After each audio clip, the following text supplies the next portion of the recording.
Hey you guys, I am in love with this quick little DIY project. I got a sign really inexpensive from the thrift store, and it was cute but not my style and not what I was wanting and needing, and so I made it really pretty. This is one of my kitchen essential prints that are in my Etsy shop, and the link will be below.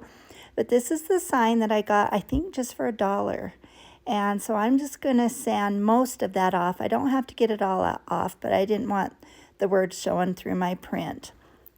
I mean, I could have painted it too, and that would have worked fine, but this was just quicker and easier. I got most of it off, and it doesn't show through at all. So I'm just using my little desktop vacuum cleaner, and that gets up all that sawdust and paint particles and little things. It doesn't glide over my puppy pad, obviously, but it's so nice to have it in my craft area. Just wiping it off and making sure it's nice and smooth and clean. Just going to put a generous layer, just one layer of Mod Podge, clear to the edge. Make sure I get an even layer all over. I think Mod Podge projects are just one of my favorite ways to craft. I just love Mod Podging prints and making something old look new. I'm just giving that a thorough dry. And I cut my print out and I'm laying it on top, and it fits. It's just slightly larger than what I needed it, which is perfect because I like to sand it off. I like that sanded edge. Just put parchment paper over, and I'm using my mini heat press. Ironing it for maybe 20 to 30 seconds is all it really takes. That heat just reactivates that glue and makes that paper stick on there really, really well. And so I'm going to sand all the excess off, which there isn't much, but I'm just giving those nice smooth edges.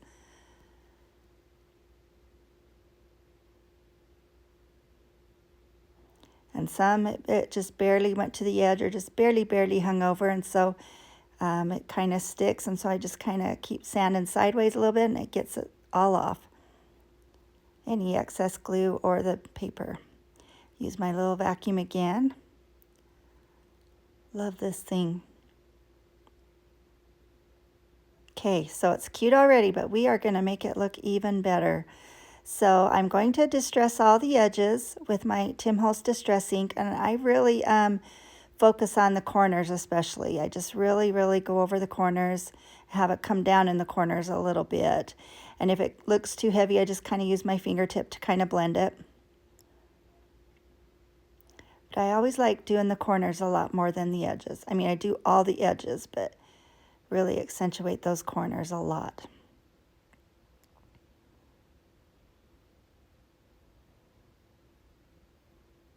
These prints are so pretty. They turn out so well.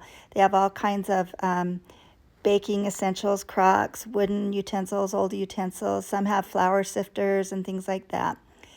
Okay, so I'm now finding the exact middle of the top of the board, and then now I'm just eyeballing where I want to put this little drawer pull.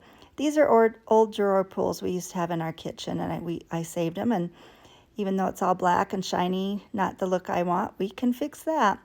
So I drew one dot where I wanted it. Now I'm measuring between the two holes of the handle and measuring over and getting that other dot.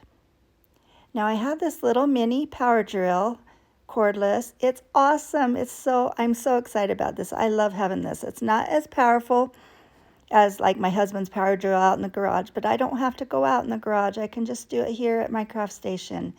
So it comes with a couple of different drills and drill bits and screw bits. And so I'm just drilling those holes completely all the way through. Then I'll vacuum up that sawdust again with my little vacuum. So the reason I'm doing it this way also is because I don't still have this screws that go to these handles. But I like what I'm doing here better. So these are just little wooden skewers that I get at the Dollar Tree, and I'm just cutting 2 little pieces off.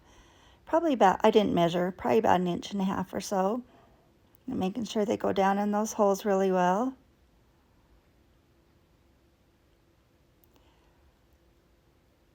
So now I'm going to put some super glue down in those holes of the drawer pull. Stick that little skewer stick all the way down. Do the same thing on both of them. And now I'm just going to stick those in the holes all the way down. And I'm going to secure those on the inside back with hot glue. And I will cut the excess off a little later in my project. And see how awesome that is? It just looks so cute. These are my little middle corner, you could say corner protectors, decorative corner little pieces that I like to use on some projects. They're of bronze. And so I'm using super glue and hot glue to glue those on all four corners. Sometimes they bend, but you can bend them back really easily and get it flat so it'll stay flat against your surface. So I'm just putting a little bit of super glue in the corner and then 2 lines of hot glue where it goes out on both those triangle edges.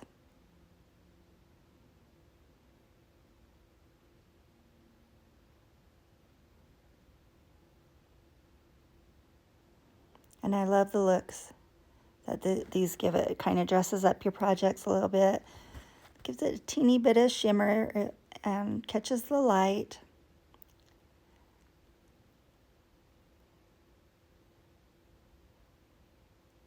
I'm loving it. So now this is my Rub and Buff, one of my very favorite products, really. This is in the color Gold Leaf, and I just get a tiny, tiny dab out on my puppy pad, and I'm just putting a dab on my fingertip and just hitting all the edges and raised areas and curls in that drawer handle. And you can even take a paper towel and quickly buff it if you get too much or something like that, like I'm doing right now. And it just gives it a little shine, makes it look a little more vintage-like. Draws your eye to it, it catches the light. And I think it looks great. And it blends in with the corner decorative pieces as well. So we're getting near the end. All I'm going to do now is I've got this lace ribbon that I just get at the Dollar Tree. I love it when I see it there. This is my last piece of it, so I need to go get some more. But I'm doing the awareness shape bow, and then you gather it in the middle. Then I wrap some twine around it a couple times and tie a knot in the back. And I get it knotted and realize it's not really in the center, so I kind of play with it a little bit. But I'll just cut off those ends. Now arrange those loops and then trim the tails.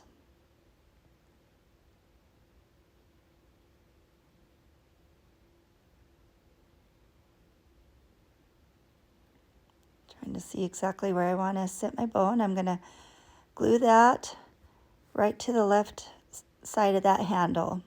And I'm putting a pretty good sized dab of glue, and that will keep the knot from undoing.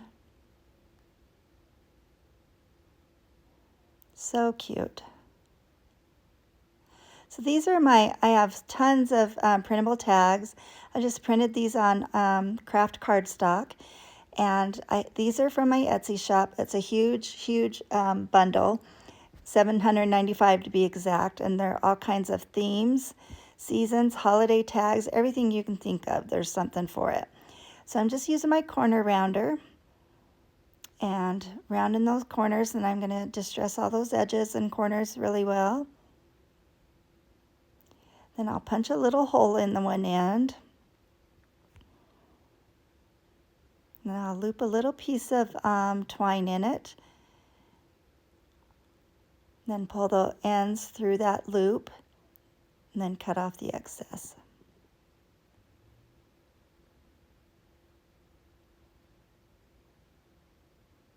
So I just kind of glue it so it's hanging at an angle there.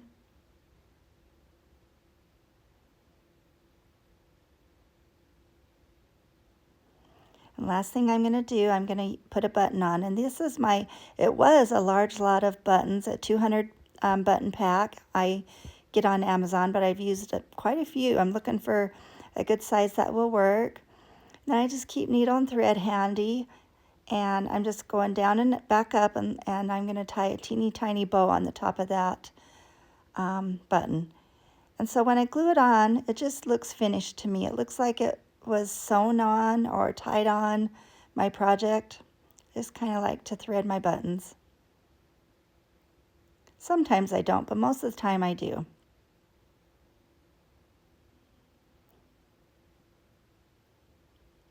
And I'm just dabbing that white thread with some distress ink just so it's not so white, just to kind of blend it with the rest of my project. But here it is.